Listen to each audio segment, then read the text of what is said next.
Pembangunan konektivitas digital dan talent digital telah diupayakan pemerintah melalui berbagai program. Penyediaan kapasitas satelit multifungsi pemerintah, Satria, pembangunan menara BTS, program Digital Talent Scholarship, dan Gerakan Nasional Literasi Digital.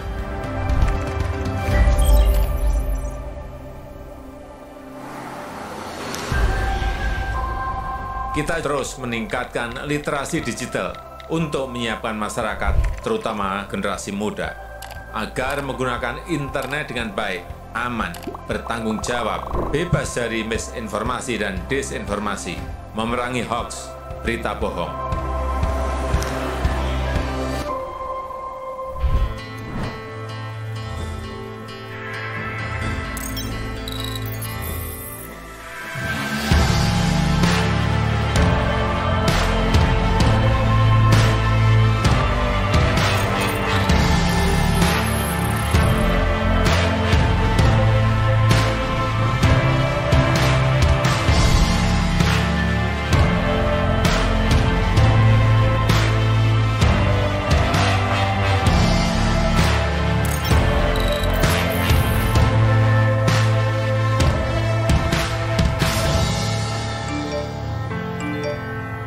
Literasi digital yang baik akan mendorong pemanfaatan teknologi digital ke arah yang positif.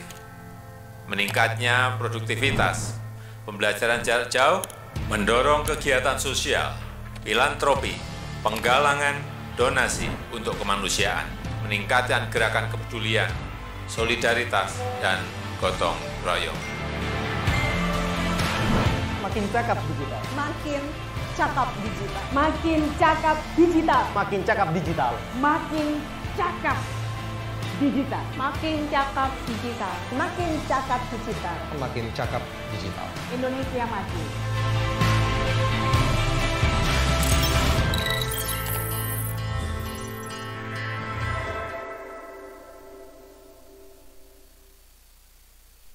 Selamat datang di webinar literasi digital. Salam literasi Indonesia makin cakap digital. Assalamualaikum warahmatullahi wabarakatuh. Salam Om Swastiastu, Namo Buddhaya, salam kebajikan rahayu. Sebelumnya saya ingin meminta maaf yang sebesar-besarnya kepada narasumber kita, Ibu Dr. Meitiana.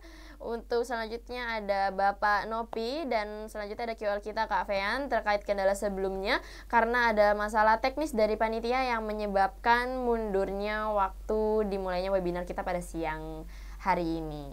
Dan halo teman-teman semua dari Bengkulu ya. Apa kabarnya nih? Kelihatannya saya lihat di bawah ya di gambar nih, teman-teman kelihatannya semangat banget nih ya untuk mengikuti acara webinar hari ini. Dan senang sekali rasanya dapat kembali berjumpa dengan teman-teman semua dari Bengkulu, Bapak Ibu dalam acara webinar literasi digital tahun 2023. Dan sebelumnya perkenalkan saya Dini Brilianti sekaligus pembawa acara dan juga moderator yang akan menemani Bapak Ibu dan teman-teman semua untuk webinar hari ini dari awal hingga akhir acara nanti.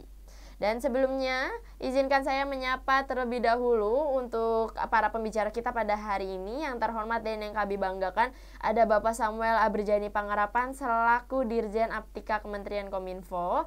Selanjutnya yang kami hormati juga ada NS pertama kita, yaitu Ibu Dr. Meitiana Indrasari, STMM, selaku Ketua Stikosa AWS. Selanjutnya yang kami hormati juga ada Bapak Nopi Herianto Esos, selaku Wakasarana dan juga guru. Yang kami hormati juga ada Kak Fean Mardika selaku KOL kita yang sebagai influencer dan juga seluruh peserta webinar hari ini yang berbahagia. Baik teman-teman semua, Bapak Ibu di seluruh Indonesia, semoga kita tetap dalam keadaan sehat dan semangat ya untuk mengikuti webinar hari ini yang diselenggarakan oleh Kementerian Komunikasi dan Informatika Kominfo Republik Indonesia.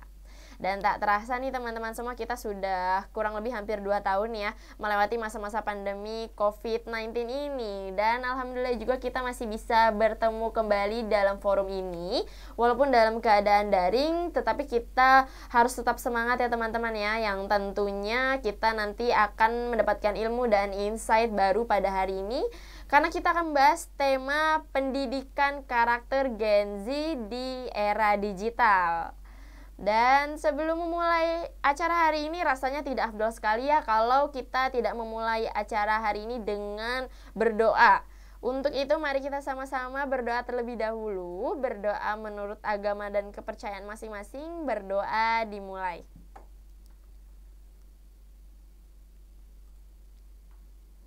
Berdoa dicukupkan. Baik, teman-teman semua, Bapak Ibu sekalian, adik-adik saya yakin pada siang hari ini kita sedang semangat-semangatnya ya.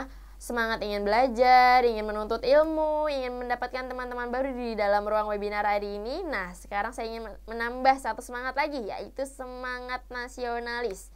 Untuk itu mari kita sama-sama menyanyikan lagu kebangsaan kita, yaitu lagu Indonesia Raya.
Baik, baru saja kita menyanyikan lagu kebangsaan kita, yaitu lagu Indonesia Raya. Sekalipun kita menyanyikannya secara virtual, tetapi saya yakin semangat nasionalisme sampai semua di hati para adik-adik dan ibu bapak sekalian.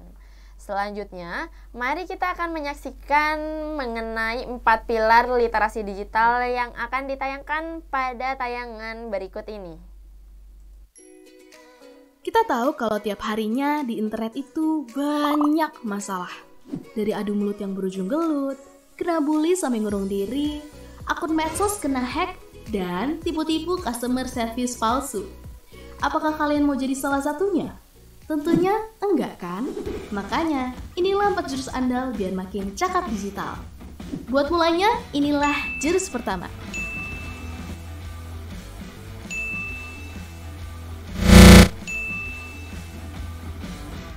Kita mesti jaga etika biar netizen Indonesia nggak lagi dikenal paling nggak sopan se-Asia Tenggara. Bayangin etika di dunia maya itu sama pentingnya kayak dunia nyata. Lalu biar internet makin tentram, tanpa perpecahan, inilah jurus kedua.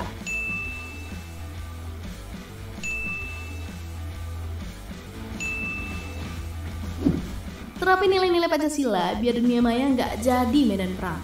Saat dasar budaya kuat, kita jadi bisa menempatin dunia digital sampai maksimal.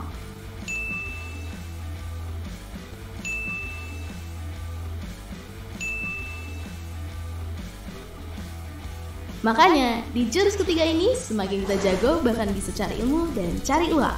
Dan saat kejahatan mengancam, kuasai jurus keempat biar tetap aman. Para penipu bakal takluk sama kita.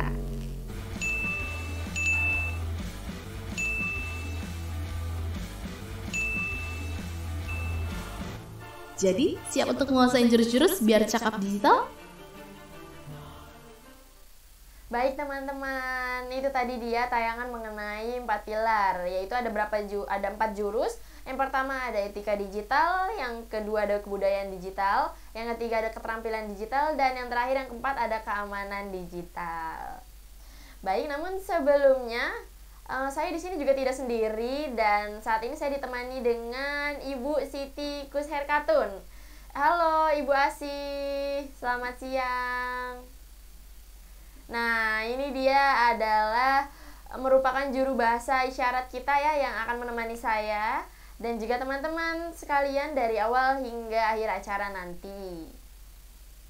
Selanjutnya, acara webinar Gerakan Nasional Literasi Digital ini tidak akan terselenggara dengan baik dan juga epik tanpa adanya kerjasama yang luar biasa ya dari Kominfo Republik Indonesia dan juga Cyber Kreasi. Untuk itu, mari sama-sama kita dengarkan terlebih dahulu keynote speech dari Bapak Samuel Abrijadi Pangerapan selaku Dirjen Aptika Kementerian Kominfo. Kepada Bapak Samuel Abrijadi Pangerapan, waktu dan tempat dipersilahkan. Assalamualaikum warahmatullahi wabarakatuh. Salam sejahtera, Om Swastiastu, Namo Buddhaya, salam kebajikan, salam sehat bagi kita semua. Bapak Ibu tamu undangan dan para narasumber yang saya hormati, juga rekan-rekan peserta kegiatan program literasi digital nasional dengan hashtag Indonesia Makin Cakap Digital. Merupakan suatu kebanggaan bagi saya pribadi untuk turut hadir dan membuka kegiatan kelas literasi digital, khususnya bagi rekan-rekan komunitas, media, serta para pemangku kepentingan panjemuk lainnya di seluruh wilayah Indonesia termasuk wilayah 3T. Melalui kegiatan kali ini, izinkan saya untuk menyampaikan sepatah dua patah kata yang saya harap dapat menjadi bara semangat untuk Bapak Ibu sekalian dalam bergandengan tangan mewujudkan Indonesia Makin Cakap Digital. Bapak Ibu hadirin yang terhormat, pesatnya perkembangan teknologi yang semakin terpacu dengan adanya pandemi COVID-19 telah mendorong kita untuk berinteraksi dan melakukan berbagai kegiatan aktivitas di ruang digital.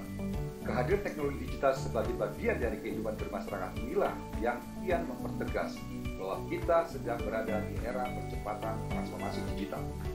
Pada awal tahun 2022 ini, Hotsuite dan VR Social melaporkan bahwa jumlah pengguna internet di Indonesia telah mencapai 204,7 juta orang atau meningkat 2,1 juta dari tahun sebelumnya.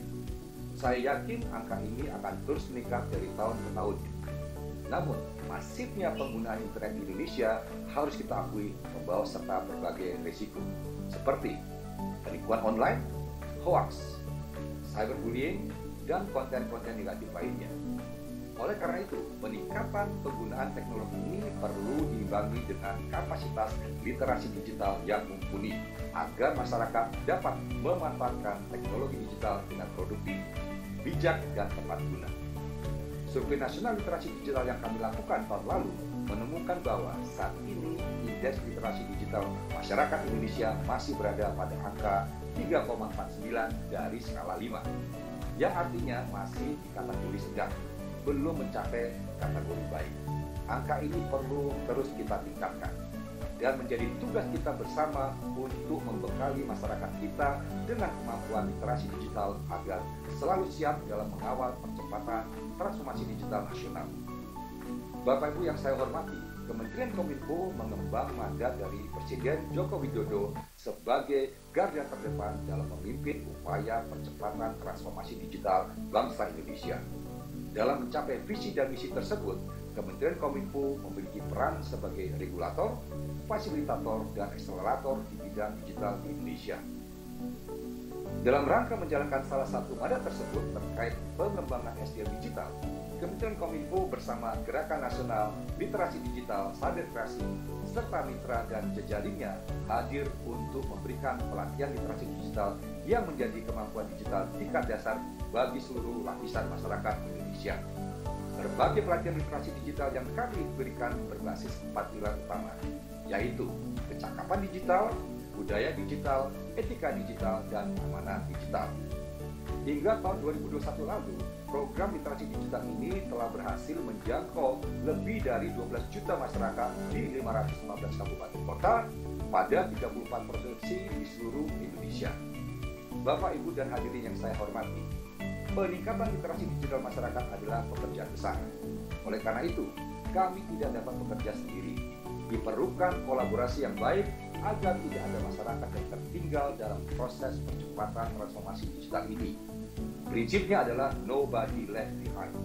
Untuk itu, apresiasi saya ucapkan kepada semua pihak yang telah bekerja sama dalam menyelenggarakan kelas literasi digital pada hari ini.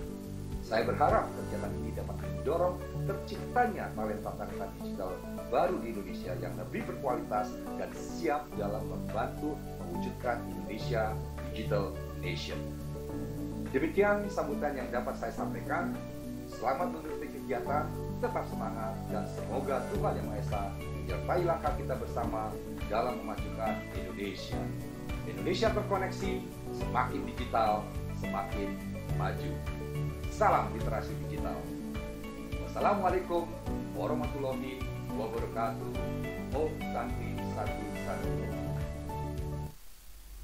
Terima kasih kepada Bapak Samuel Aberjani Pangarapan atas sambutannya. Selanjutnya, saya ingin mengimbau kepada teman-teman peserta semua untuk membagi keseruan dan ilmunya yang didapatkan oleh teman-teman di acara hari ini, di webinar ini, dengan mention dan follow Instagram, Facebook, dan juga YouTube @literasi-digital-kominfo ya.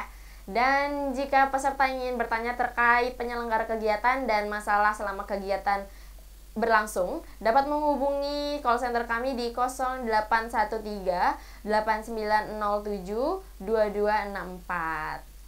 Baik teman-teman sekalian, acara webinar hari ini tentunya mempunyai tata tertib. Jadi mari kita sama-sama mendengar dan menyimak dahulu tata tertib yang akan saya bacakan. Bagi para peserta yang hadir, harap memperhatikan tata tertib berikut. Untuk yang pertama, peserta sudah dapat bergabung di Zoom meeting 30 menit sebelum acara dimulai. Untuk yang kedua, demi keamanan bersama, peserta yang diizinkan masuk ruang webinar adalah peserta yang sudah mendaftar melalui link pendaftaran. Yang ketiga, sebagai wujud ketertiban, peserta harus menyesuaikan nama akun Zoom dengan format sebagai berikut: nama peserta _NISN _nama sekolah. Contohnya, Tio _0129 01291 _SMPN 7 Jakarta. Untuk yang keempat, peserta diharapkan untuk mematikan mikrofonnya dan menyalakan kameranya selama acara berlangsung.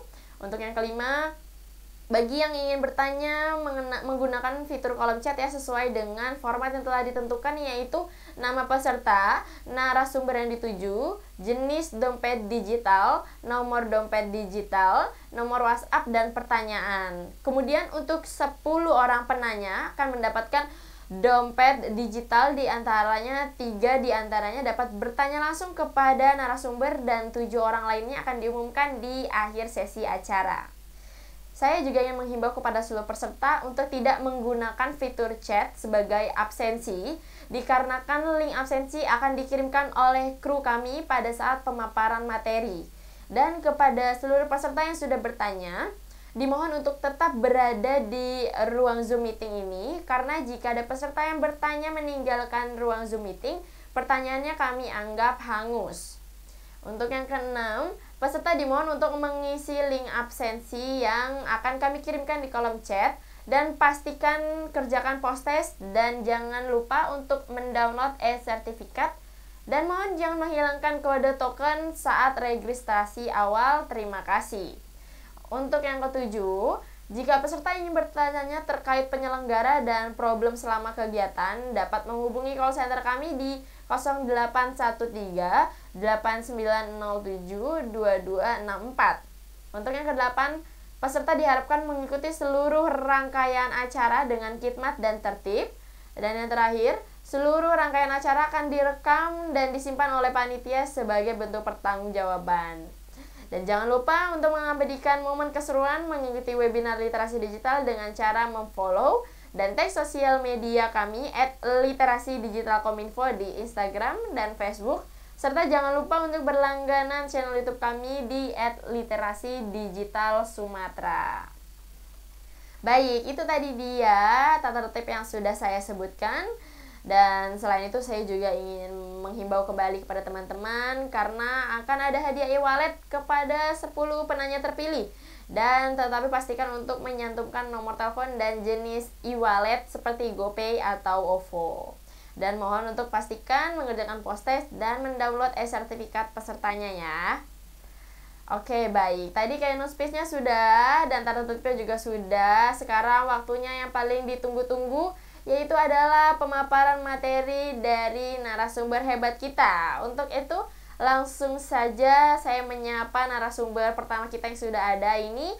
Ada narasumber pertama kita ini cantik sekali teman-teman semua, yaitu ada Ibu Dr. Meitiana Indrasari STMM selaku Ketua Stikosa AWS. Assalamualaikum Ibu Meitiana. Waalaikumsalam warahmatullahi wabarakatuh, Kak Dini. Halo Ibu, gimana Ibu Meitiana kabarnya pada siang hari ini? Sehat ya Ibu ya? Alhamdulillah sehat. Alhamdulillah. Agak panas sih. Tapi tetap semangat ya Bu ya. Mungkin Semangat. teman-teman sambil menunggu waktu berbuka puasa kita mengikuti webinar Ya, ini ya. insya Allah. Dengan mengisi waktu-waktu yang positif ya Bu ya. Kegiatan-kegiatan yang positif. Iya. Baik Ibu, apakah Ibu Dr. Meitiana sudah siap untuk memaparkan materinya? Siap, insya Allah siap. Siap, baik. Tanpa berlama-lama lagi kepada Ibu Dr. Meitiana untuk memaparkan materinya selama 20 menit ya Bu ya. Dan izinkan saya mungkin nanti di akhir 5 menit sebelum pemaparan materi selesai, saya ingin mengingatkan Ibu kembali. Dan kepada Ibu Meitiana, waktu dan tempat dipersilahkan. Oke, terima kasih. Assalamualaikum warahmatullahi wabarakatuh. Salam sejahtera, shalom, Om Swastiastu, Namo Buddhaya, salam kebajikan. Selamat siang semuanya. Alhamdulillahirabbil alamin ya. Hari ini kita bisa bertemu via online. Saya ketemu sama orang-orang Bengkulu nih ceritanya ya, dengan Sumatera gitu. Pada leluhur saya juga dari Sumatera, tapi Sumatera Selatan.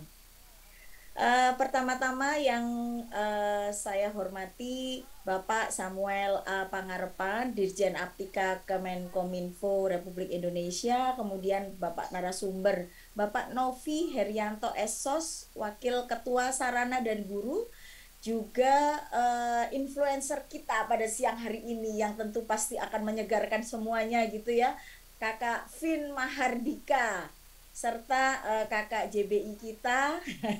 Salam panas dari Surabaya. Panas bener ini Surabaya ini, ya Allah.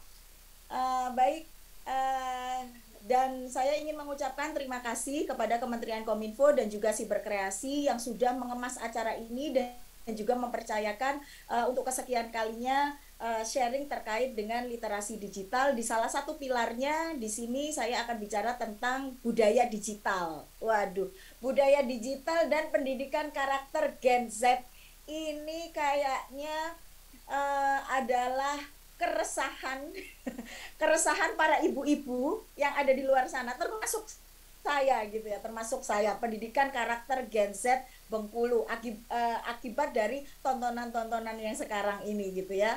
Baik, saya mulai saja, mohon izin saya share screen.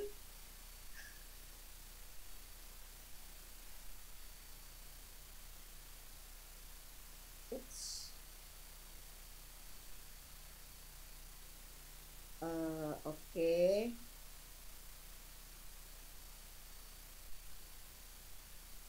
Baik, salah satu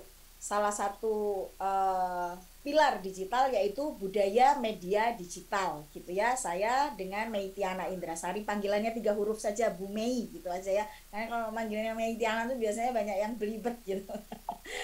Oke.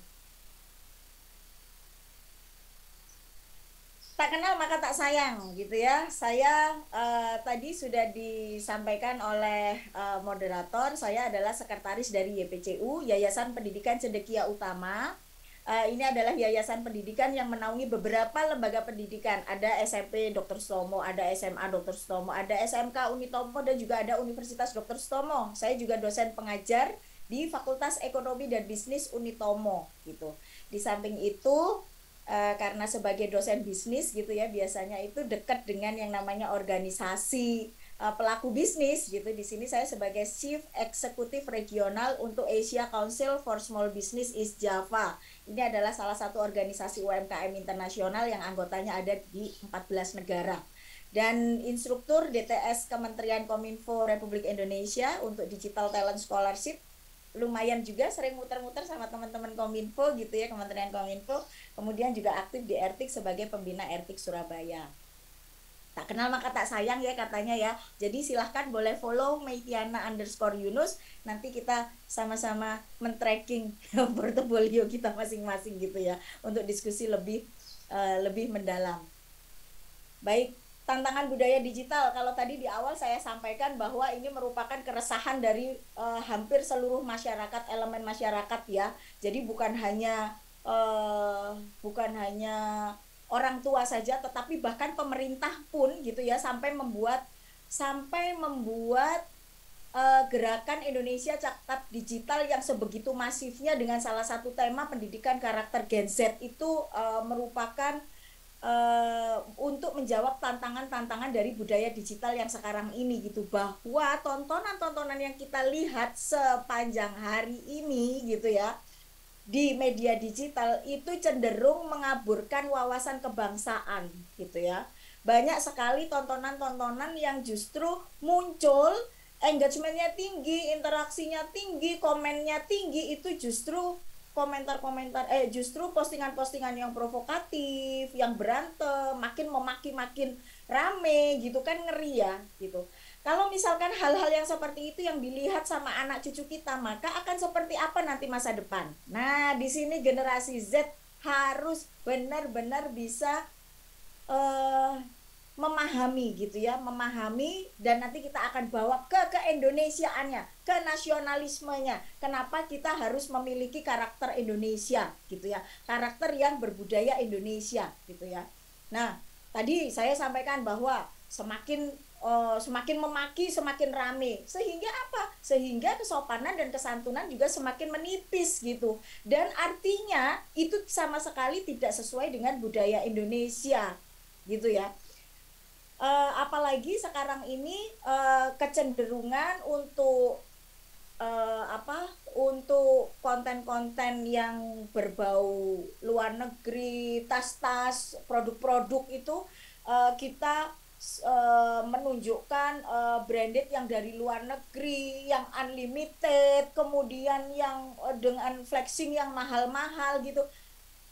Itu kayaknya postingan-postingan yang merugikan Indonesia deh gitu ya. Postingan yang merugikan Indonesia yang dilakukan oleh orang Indonesia. Sayang kan ya gitu ya. Jadi kalau misalnya kita mau paham tentang wawasan global gitu ya, wawasan dunia is okay gitu, nggak apa-apa, bagus. Tetapi kita harus ingat bahwa kita lahir dan besar di Indonesia gitu ya, dengan membawa budaya Indonesia. Indonesia harus kuat baik di ruang non digital maupun di ruang digital gitu. Sehingga apa yang harus kita lakukan? Ya menjaga eksistensinya Indonesia yang sebenar-benarnya Indonesia gitu ya. Kemudian minimnya pemahaman akan hak digital, nanti akan kita bahas terkait dengan hak dan kewajiban digital. Kemudian kebebasan berekspresi yang kebablasan, nah ini juga gitu ya. Aduh, bilangnya alih-alihnya itu bebas berekspresi gitu ya, bebas, tetapi jatuhnya bablas. Nah, sebagai warga negara Indonesia kita dibatasi oleh yang namanya aturan-aturan ataupun undang-undang gitu. Maka ketika ini terkait dengan media digital, maka batasannya ada di UU ITE. Ketika bebas itu menjadi bablas, ya konsekuensi hukumnya ya sesuai dengan UU ITE gitu ya. Kan sudah dijelaskan itu, ancaman penjaranya jelas, ancaman ancaman dendanya juga jelas gitu. Jadi hati-hati, dipahami, ayo gitu ya.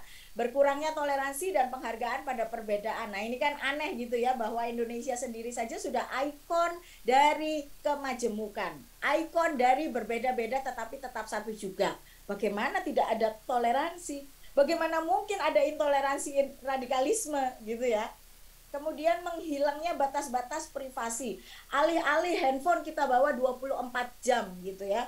Kita mau bangun tidur kita posting, sarapan kita posting, berangkat kerja kita posting, di mobil kita posting, sampai di kantor kita posting, semuanya kita posting tanpa kita sadari bahwa di luar sana ada orang-orang yang tidak bertanggung jawab yang mengcapture satu persatu simpul-simpul untuk data pribadi yang akhirnya melakukan hal-hal yang tidak bisa dipertanggungjawabkan. Contoh pembobolan bank gitu ya. Kemudian pelanggaran hak cipta dan karya intelektual, karena di sini bunyinya pelanggaran maka ada konsekuensinya gitu ya. Nah, budaya bermedia digital itu merupakan kemampuan individu dalam membaca, menguraikan ya. Kita baca dulu, kemudian kita uraikan, kemudian kita membiasakan memeriksa gitu. Kemudian membangun wawasan kita, nilai Pancasila dan juga Bhinneka Tunggal Ika dalam kehidupan sehari-hari. Jadi sebetulnya di sini kita membawa nilai budaya Pancasila dan juga Bhinneka Tunggal Ika dari ruang non digital ke ruang digital. Semuanya sama. Gitu ya, semuanya sama. Apapun bisa kita angkat di ruang digital ini demi eksistensinya Indonesia, demi NKRI, demi kekuatan Indonesia. Gitu ya. Jadi satu media yang begitu mudah sekarang ini disentuhnya kita manfaatkan untuk lebih memperkuat Indonesia melalui postingan-postingan kita. Nah, ada ruang lingkup di sini, budaya digital, budaya Pancasila, digitalisasi budaya, dan juga mencintai produk dalam negeri dan hak-hak digital gitu. Menjadikan nilai Pancasila dan Bhinneka Tunggal Ika sebagai landasan kecakapan digital dan juga mewujudkan nilai Pancasila Bhinneka Tunggal Ika sebagai panduan karakter dalam beraktivitas di ruang digital. Semua generasi Gen Z saya rasa sudah mempelajari semua apa itu yang namanya Pancasila gitu ya, Pancasila dan Undang-Undang Dasar gitu ya, yang terdiri dari butir-butir gitu ya. Jadi kalau kita kupas sendiri terkait dengan sila pertama, nilai utamanya adalah cinta kasih, saling menghormati, perbedaan gitu ya. Jadi fix ya, tidak ada ruang sedikit pun untuk radikalisme, intoleransi atau tanpa toleransi gitu. Karena di sila pertama kita bicara saling menghormati perbedaan. Sila pertama loh gitu. Kemudian di sila kedua adalah kesetaraan, memperlakukan orang lain dengan adil dan manusiawi di ruang digital. Artinya jika ada di ruang digital orang yang saling memaki, mencaci, menghina dan lain sebagainya provokatif, maka perlu dipertanyakan ini orang Indonesia apa enggak sih gitu. Karena kalau orang ya sudah mau habis ya? Oh belum, bocor. Oke, jadi di sila kedua kesetaraan. Kemudian di sila 3 harmoni, segala sesuatu yang kita lakukan jika mengutamakan kepentingan bersama di atas kepentingan pribadi maka akan tercipta harmoni yang positif gitu ya. Kemudian di sila keempat demokratis, ingat sekali lagi bebas bukan berarti bablas, dan kemudian di sila kelima nilai utamanya adalah gotong royong, bersama-sama membangun ruang digital aman dan etis bagi setiap pengguna. Artinya adalah inilah Indonesia, gotong royong, tolong menolong, saling menghormati gitu ya. Jadi tepo seliro gitu, kalau orang Jawa bilang tepo seliro gitu. Saya turunan Sumatera tapi lama di Surabaya, jadi agak pintar bahasa Jawanya. Kemudian dengan satu media yang mudah ini kita bisa membawa budaya Indonesia gitu ya, sangat memungkinkan membawa budaya Indonesia dari non digital ke ruang digital gitu. Di samping untuk memperkuat Indonesia, eksistensi Indonesia, kita juga mempromosikan budaya-budaya seksi dari Indonesia yang begitu beragam gitu ya. Nah, terkait dengan produk, adik-adik semuanya, Z generation, next generation, calon-calon pemimpin gitu ya. Sumbangsih perekonomian terbesar adalah UMKM, unit usaha mikro, kecil dan menengah. Jadi tetangga-tetangga kita ini gitu ya, orang-orang di lingkungan kita ini gitu ya. Kalau bukan kita yang mengangkat, maka siapa lagi? Padahal kalau orang Indonesia itu sejahtera gitu ya, kalau orang Indonesia itu sejahtera, maka negara juga akan menjadi kuat gitu. Toh barang-barang yang dari luar negeri itu belum menjamin bahwa itu cetakannya juga produksinya juga luar negeri. Karena banyak juga barang-barang Indonesia yang diproduksi di Indonesia kemudian dilabeli di luar negeri kemudian dibeli sebagai barang impor gitu ya. Jadi itu yang meresahkan gitu ya. Itu yang meresahkan. Maka adik-adik semuanya, ayo kita melaksanakan gerakan mencintai produk dalam negeri gitu ya. Dan kita juga bisa gitu ya dengan cara yang mudah mempromosikan produk-produk dari pelaku usaha Indonesia. Asli loh gitu ya, Indonesia itu asli. Ada hak digital. Hak digitalnya itu adalah untuk mengakses, mengguna dan menyebarluaskan media digital. Tetapi jangan lupa gitu ya, setiap pengguna, setiap akun memiliki tanggung jawab untuk menjaga reputasi orang lain, untuk menjaga keamanan, ketertiban masyarakat atau kesehatan dan moral publik. Ini semua ada di Undang-Undang ITE ya, gitu ya. Terkait pencemaran nama baik, provokasi, kemudian perlakuan yang tidak menyenangkan, dan itu semua ada konsekuensi hukumnya jika dilaporkan. Nah, ini hak untuk mengakses gitu ya. Jadi bahwa negara sudah mempersiapkan sarana dan prasarana untuk berinternet ria, baik dari negara maupun dari swasta. Kemudian berekspresi, sekali lagi ini sudah yang ketiga ya. Bebas bukan berarti bablas gitu. Kemudian hak merasa aman bahwa kita harus terbebas dari yang namanya penyadapan massal atau pemantauan atau stalking gitu ya, tanpa landasan hukum. Jadi kita tidak boleh gitu diperlakukan seperti itu gitu. Ini adalah hak kita. Oke.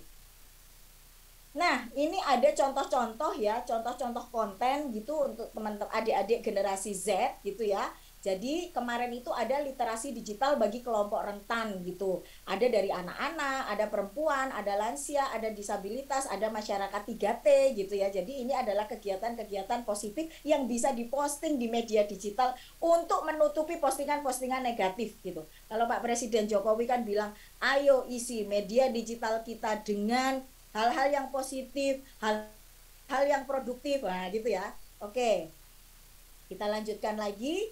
Seperti kemarin pada waktu COVID juga banyak yang membuat gerakan-gerakan sosial gitu ya. Sepanjang pandemi itu ada donor plasma konvalesen, kemudian warga bantu warga, dan juga konseling gratis untuk pendampingan. Kita pokoknya bikin, walaupun begitu banyak hal-hal negatif yang kita lihat di media digital, kita kuatkan hati untuk terus mengisi dengan hal-hal yang positif, hal-hal yang bermanfaat, karena semuanya akan tercatat sebagai akumulasi. Akumulasi apa? Akumulasi pahala atau dosa gitu ya. Tinggal pilih mau berpahala atau mau berdosa gitu aja. Oke. Dunia digital adalah dunia kita sekarang ini. Mari mengisinya dan menjadikannya sebagai ruang yang berbudaya, tempat kita belajar dan berinteraksi, tempat anak-anak kita bertumbuh kembang, sekaligus tempat di mana kita sebagai bangsa hadir dengan bermartabat. Semuanya bisa diunduh di literasidigital.id, atau kalau mau lihat konten-konten tentang literasi digital bisa follow Instagram Siberkreasi. Saya Mei Diana dari Surabaya. Saya kembalikan ke kakak moderator. Terima kasih. Baik, terima kasih Ibu Mei terkait pemaparan materinya ya teman-teman. Bebas bukan berarti bablas ya Bu Mei ya. Ngeri. Makanya anak-anak sekarang ini Bu, kebanyakan hobinya sekarang berganti. Biasanya kalau orang-orang dahulu banyak hobi-hobinya melukis ya Bu ya, hobi-hobinya kegiatan-kegiatan lainnya. Tapi sekarang scroll TikTok, scroll Instagram, itu udah jadi kebiasaan Gen Z mungkin ya Bu ya. Dia udah jejak digital, saya iya, betul sekali. Jejak digital tidak bisa dihapus gitu ya. Betul. Karena nantinya jejak digital itu bakalan jadi personal branding kita ya Bu ya. Nantinya. Betul. Dan kalau ada yang mengandung unsur pelanggaran di tahun-tahun berikutnya bisa aja terjadi pelaporan gitu.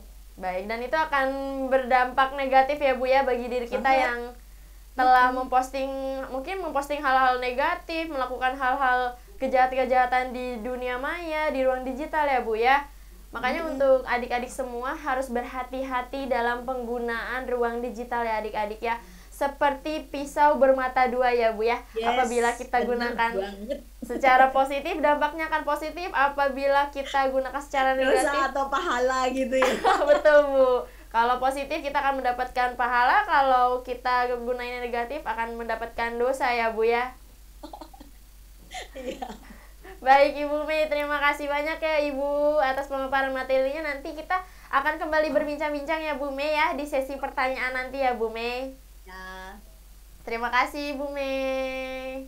Baik, kepada seluruh peserta webinar, link absen sudah dikirimkan oleh panitia di kolom chat ya teman-teman ya. Jadi untuk peserta yang sudah bertanya mengenai link absen, bisa langsung dapat mengisi link absen yang sudah dikirimkan panitia di kolom chat.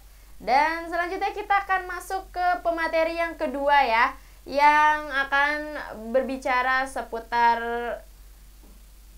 pendidikan karakter Gen Z ya, yang narasumbernya kedua ini oleh Bapak Nopi Herianto. Assalamualaikum, selamat siang Bapak Nopi. Ya, Waalaikumsalam. Selamat siang dan sejahtera untuk kita semua pada sore hari ini, Bapak Ibu sekalian. Baik, baik Bapak Nopi, siang saat ini masih semangat Bapak? Alhamdulillah masih semangat walaupun dalam keadaan berpuasa kita pada sore hari ini. Iya, alhamdulillah. Semoga puasanya akan membawa dampak baik ya untuk webinar hari ini, juga untuk memberikan dampak-dampak positif untuk teman-teman semua ya Pak ya. Ya, alhamdulillah. Baik, tanpa berlama-lama lagi untuk Bapak Nopi dipersilakan untuk memaparkan materinya selama 20 menit ke depan, dan nanti izinkan saya mengingatkan kepada Bapak di 5 menit sebelum waktu selesai. Kepada Bapak Nopi Herianto, waktu dan tempat dipersilahkan. Yuk, terima kasih.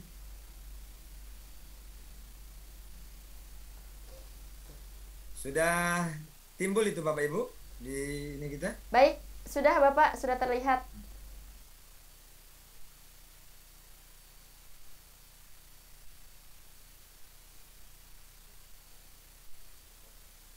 Baik, terima kasih Bapak Ibu sekalian. Pertama, Assalamualaikum warahmatullahi wabarakatuh, dan salam sejahtera untuk kita semua pada sore hari ini, Bapak Ibu sekalian dan adik-adik sekalian. Yang saya hormati Bapak Samuel Pangarapan, Dirjen Aptika Kominfo Republik Indonesia.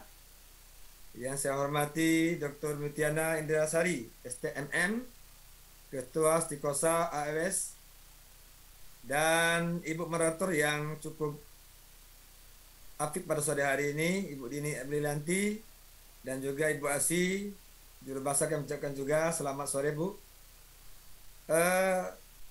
Bapak-bapak dan ibu-ibu dan para peserta sekalian saya hormati, pada sore hari ini saya akan menyampaikan materi memahami generasi Z lebih dekat. Kebetulan saya adalah seorang guru. Saya memperkenalkan dulu diri saya sendiri dari Bapak Ibu sekalian. Saya Nopi Herianto. Kebetulan saya mengajar di salah satu sekolah di Provinsi Bengkulu di Kabupaten Bogor Selatan, di SMA Negeri 9 Bogor Selatan. Maka pada materi sore hari ini banyak saya akan menyinggung masalah guru dan generasi Z pada saat ini. Baik Bapak Ibu sekalian, para peserta sekalian saya hormati, pada saat ini Bapak Ibu sekalian kita mengenal generasi Z milenial saat ini. Kita lihat di postingan saya, begitu banyaknya generasi-generasi penerus bangsa kita. Mereka lah yang nanti akan menggantikan kita di masa-masa yang akan datang. Dan kita akan mencermati siapa sih generasi Z ini. Bapak Ibu sekalian, generasi Z ini ya adalah generasi pasca milenial. Pasca milenial adalah kelompok manusia termuda di dunia saat ini. Mereka lahir dan rentang waktu tahun 1995 sehingga 2010 ini Bapak Ibu sekalian di Indonesia nih. Pada 2010 ini saja jumlah mereka itu melebihi 60 juta orang, 68 juta orang. nyaris 2 kali lipat dari generasi X kelahiran 1995 dan 1976. Ini di dunia ini sampai dengan saat ini 2,5 miliar lebih generasi Z di seluruh dunia, Bapak Ibu sekalian. Ini kita kenali dulu generasi Z Indonesia. Dari 1995-2010 ini kita mengakses, ini yang dikatakan dengan Ibu media tadi betul apa adanya, bahwasanya generasi Z saat ini lebih cenderung menyukai produk-produk dari luar, baik itu media, busana, kuliner, hiburan dan liburan. Makanya pada kesempatan ini sampai dengan Pak Presiden Jokowi kita harus mencintai produk-produk dari dalam negeri, termasuk presiden mereka pemerintah kita sudah melarang dengan produk-produk yang barang bekas dari luar negeri. Nah, kita masuk ke karakteristik umum generasi Z, Bapak Ibu sekalian. Ya, generasi digital kita lahir pada zaman digital pada saat ini. Ini kelahiran dari 95 sampai dengan saat ini. Jadi kita harus paham betul bahwasanya generasi saat ini, generasi Z ini adalah generasi kita yang paham, yang sangat pintar memainkan teknologi, tapi kita yakin dan percaya bahwasanya anak-anak muda kita saat ini mudah-mudahan semuanya walaupun paham digital, tapi memahami dalam segi yang positif, bukan yang negatif. Dalam kehidupan sosialnya lebih banyak dihabiskan dengan memanfaatkan dunia maya. Inilah yang harus kita cermati bersama-sama. Kami Dewan Guru, ini seluruh Indonesia, dan juga tidak terlepas dari semua generasi penerus bangsa kita, hampir semua yang sudah mengenal gadget atau HP pintar dan lain-lain, dunia maya yang telah mereka cintai, mereka masuki. Oleh sebab itu kita sebagai orang tua, baik itu orang tua dari anak-anak muda atau siswa kita, termasuk kita Dewan Guru yang ada di sekolah ini, harus mencermati bagaimana caranya memainkan dunia maya yang baik. Udah itu multitasking atau kecenderungan melakukan banyak hal dalam waktu yang bersamaan. Ini anak-anak kita zaman ini saat ini, Bapak Ibu sekalian, ingin mendapatkan pengakuan, jelas anak-anak yang generasi yang milenial ini, generasi Z ini adalah generasi dari SMP, SMA dan sampai dengan perguruan tinggi itu. Ini yang saat ini yang kami kenali adalah anak-anak SMA yang cenderung ingin mendapatkan pengakuan dari orang lain bahwa siapa dia dan pengakuan dari teman-temannya. Memiliki ambisi yang besar. Mereka yang jiwanya saat ini kaum milenial ini memiliki ambisi yang besar untuk mendapatkan apa yang dia inginkan dan menyukai kebanyakan yang kekinian yang saat ini anak-anak muda. Nah, saat ini kita membicarakan kelebihan apa sih dan kekurangan generasi Z ini. Kelebihannya Bapak Ibu sekalian dan adik-adik sekalian saya hormati, ini intelektual yang baik. Kalau mereka memang positif melakukan digitalisasi yang baik yang dikatakan dengan Ibu Mutia tadi, ya. Dan itu terbuka terhadap segala sesuatu. Mereka cepat mengakses, terbuka, melihat apa yang terjadi di saat ini. Mendapat informasi yang lebih banyak pasti. Karena anak-anak zaman saat ini, anak-anak milenial generasi Z ini cenderung cepat ingin mendapat informasi, baik apapun itu yang terjadi di tengah-tengah masyarakat maupun di dunia pendidikan. Motivasi tinggi terhadap suatu hal, ya, dan melakukan banyak hal dalam suatu waktu. Itu kelebihan dari generasi Z. Dan kekurangannya apa? Individualistis, kurangnya sosialisasi, banyak berdiam diri. Nah, ini kekurangan anak-anak kita yang memainkan gadget atau HP pintar dan lain-lainnya, yang tahunya hanya bermain game, yang dikatakan dengan Ibu tadi, bermain game, ya, bermedia sosial dan lain-lainnya, maka dia terkadang tertutup dengan orang-orang luar. Tidak fokus dengan apa yang dikerjakan. Dan instan. Nah, ini yang terjadi dengan anak sekalian, instan. Misalnya, jika kita memberikan PR-PR yang tugas segala macam, dia selalu mendownload apa yang ada di media sosial atau yang ada di Google. Bukan membuat apa yang dia inginkan dari Bapak dan Ibu Guru.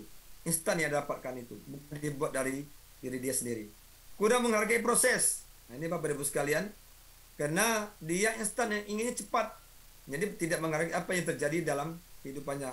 Memiliki emosi yang labil pasti. Karena ketertutupan dari dunia luar, individualistis, ya, maka dia kurang mendapatkan sosialisasi dari dunia luar. Ini implikasi terhadap dunia pendidikan. karena kami seorang guru, kami mencermati semuanya ini. Yang pertama, kita tidak menghendaki generasi yang gagap teknologi. Dan kita juga tidak mengharapkan teknologi dipegang oleh orang-orang yang salah. Oleh sebabnya kami, dan tugas kita semua, bukan hanya seorang guru, baik pemerintah maupun orang tua, menginginkan teknologi yang semakin cukup tinggi saat ini, yang cukup canggih saat ini, dapat digunakan oleh anak-anak kita yang kaum milenial Z ini dengan baik sebaik-baiknya. Ya. Jadi kita tidak mengharapkan anak ini gagap dan tidak mengenal teknologi. Jadi oleh sebab itu perlu bimbingan. Bimbingan dari siapa? Dari orang tua di rumah, di sekolah, ataupun di universitas, itu dari dosen dan guru-guru. Oleh sebab itu anak-anak kita tidak bisa kita lepaskan begitu saja. Harus kita lihat dan kita bimbing. Dalam belajar, anak generasi Z cenderung menyukai hal yang bersifat aplikatif dan menyenangkan. Ini tugas Bapak dan Ibu guru dalam belajar. Kita harus tidak bisa lagi seperti dulu belajarnya, hanya catat buku atau menerangkan saja, tapi kita harus cenderung meningkatkan sistem pembelajaran kita dengan media-media yang ada saat ini yang disukai oleh anak-anak kita. Mengakomodir kecenderungan anak generasi Z dalam bermedia sosial. Ini yang harus kita cermati, mengakomodir anak generasi Z dalam bermedia sosial yang baik. Online, silakan situs apapun bisa dibuka oleh anak saat ini. Yang kita khawatirkan, yang betul yang dikatakan Ibu Dr. Metiana tadi, kita sangat khawatir sebagai orang tua, sebagai guru, jangankan anak SD, SMP, dan SMA atau perguruan tinggi atau anak yang lainnya, anak baru umur 3 tahun pun saat ini sudah bisa bermain gadget, sudah bisa membuka YouTube dan lain-lain. Itu yang kita rasakan dan sangat kita cemaskan dalam waktu yang akan datang. Oleh sebab itu ini cenderungan oleh orang tua untuk menyikapi hal-hal seperti itu, jangan sampai menghancurkan anak-anak kita yang generasi yang akan datang. Itu tugas kita semua Bapak Ibu sekarang. Sekarang ini peran guru di dalam dunia pendidikan. Mohon maaf karena kami seorang guru. Ini peran guru BK dalam membimbing generasi Z. Bimbingan konseling, refleksinya apa yang menjadi kendala guru dalam menghadapi generasi Z ini, dan apa yang sudah dilakukan oleh guru dalam menghadapi generasi Z ini. Kendalanya apa saja menghadapi generasi Z ini? Pertama, tidak lepas dari HP. Ini anak-anak kita Bapak Ibu sekalian. Tapi alhamdulillah kami karena sekolah di ibu kota kecamatan di Kabupaten Bustatan, maka kami tidak mengizinkan anak-anak untuk membawa HP ke sekolah. Kalau bukan itu dibimbing atau disuruh oleh Bapak Ibu guru, harus ada pendampingan yang luar biasa. Karena kami takutkan hal-hal yang tidak terjadi yang akan terjadi. Maka kami juga menghimbau anak-anak untuk membawa laptop saja ke sekolah demi belajar juga lebih baik juga. Jadi kepada inilah anak-anak kita, bisa kata-kata bukan usia SMP SMA saja, tetapi anak usia dini saja sudah bisa bermain gadget atau HP itu. Tidak lepas dari HP. Tidak bagus kena sambil main HP di antisosial. Ini saya katakan. Makanya anak kurangnya belajar, kurangnya mencermati apa yang yang dipesankan oleh Bapak dan Ibu guru, mungkin di sekolah ada tugas dan segala macam. Makanya kurang fokusnya, seringnya bermain HP dan kurangnya bersosial. Tidak sopan, itu yang dikatakan dengan Ibu Dr. Metiana tadi. Anak-anak saat ini semakin canggih teknologi, semakin canggih juga cara bersosial medianya, sosial media atau bersosial terhadap masyarakat. Ketidaksopanannya terkadang. Ini yang kita rasakan banyak, kadang-kadang Dewan Guru juga, masyarakat juga melapor terhadap kami, bagaimana anak-anak kita dalam beberapa waktu dekat, apalagi saat ini kemarin kita 2 tahun tidak kita belajar karena COVID-19, masuk sudah tahun ketiga, itu luar biasa anak kita tingkahnya luar biasa meningkatnya. Udah tuh tahu banyak tapi sedikit. Ini sok tahu anak-anak kita pasti. Karena anak usia dini, usia remaja itu pastinya keingintahuannya, sok tahunya luar biasa tapi pengetahuannya sedikit. Dekat secara fisik tapi jauh secara emosi. Ini ya, kita belajar di dalam kelas, mendekati anak-anak. Ini tugas kita sebagai guru dan juga kepada guru BK, dekati secara fisik walaupun jauh ini, tapi jangan terlalu jauh secara emosional kita dekati, karena anak ini pada prinsipnya perlu kasih sayang terhadap siapapun itu, baik orang tua, mungkin kurang kasih sayang terhadap orang tua, di sekolah pun kita harus memberikan kasih sayang terhadap anak, supaya apa yang diinginkan anak, apa yang terjadi pada anak bisa terungkap kepada kita, maka kita sama-sama dapat menyelesaikan apa yang terjadi terhadap anak itu. Itu implisit, ngeyel, suka menjawab, kecepatan mengetahui informasi. Iya, terkadang ada anak-anak kita 1-2 orang ya yang ngeyel, suka menjawab, atau kecepatan mengetahui informasi apa yang terjadi saat ini. Kata kuncinya adalah guru murid. Gurunya murid adalah guru, dan gurunya guru adalah murid. Ini kita akan seketika menjadi bodoh apabila kita berhenti belajar. Ini baik bukan hanya anak-anak kita, dewan guru juga dan masyarakat juga kita harus belajar. Belajar apa? Belajar mengetahui karakteristik anak-anak kita. Kenali karakteristik generasi Z kita. Baik orang tua, kita semua, apalagi kami seorang guru. Cari tahu sebab dan akibat mengenai kekurangan dan kelebihan generasi Z. Ini tugas kita. Buatlah metode dalam melakukan proses bimbingan ataupun proses konseling yang sesuai dengan hasil dan analisis. Ya. Udah tuh cara berinteraksi dengan generasi Z.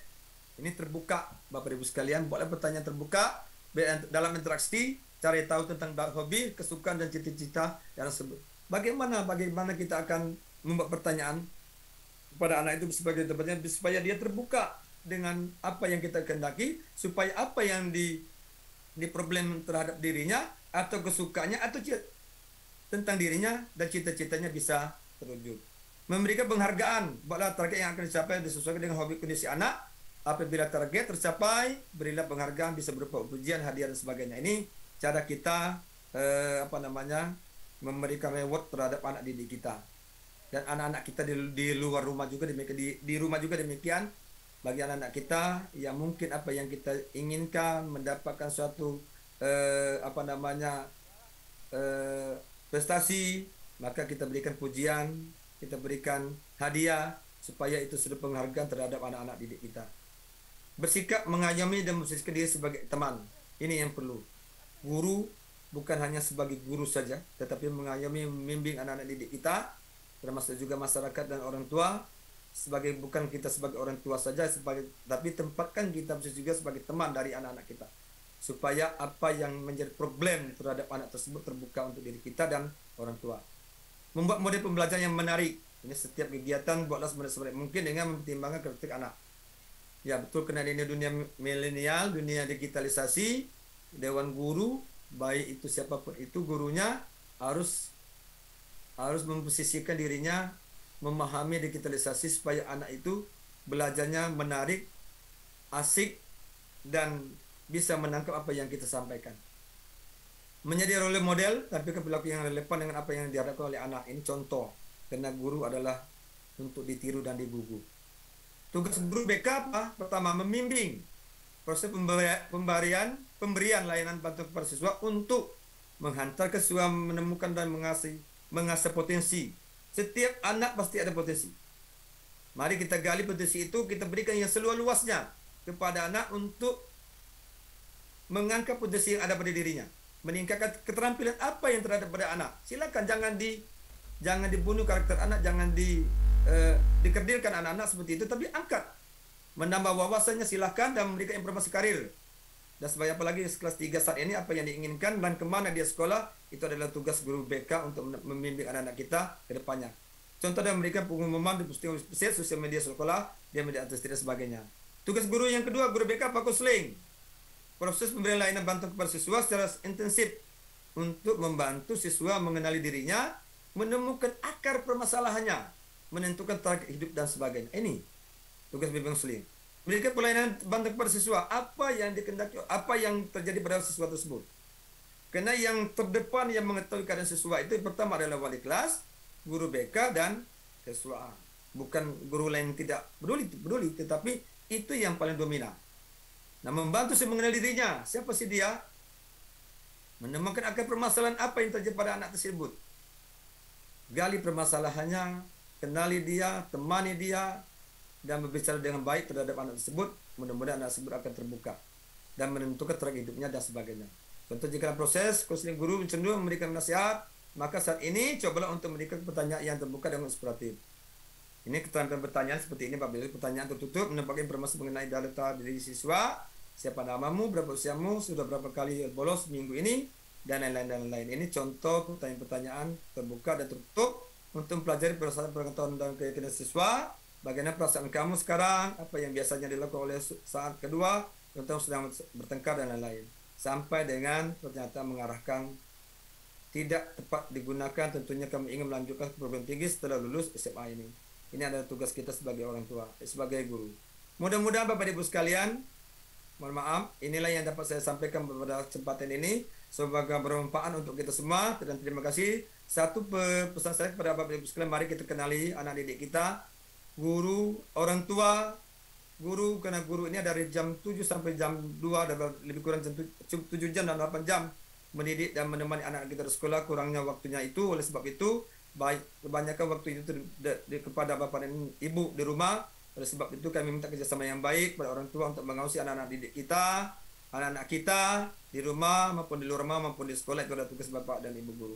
Mudah-mudahan kedepannya apa yang dicita-citakan bapak dan ibu wali murid, dicita-citakan guru dan pemerintah khususnya, mudah-mudahan generasi milenial, generasi Z ini menjadikan contoh tauladan bagi kita semua pada satu saat nanti.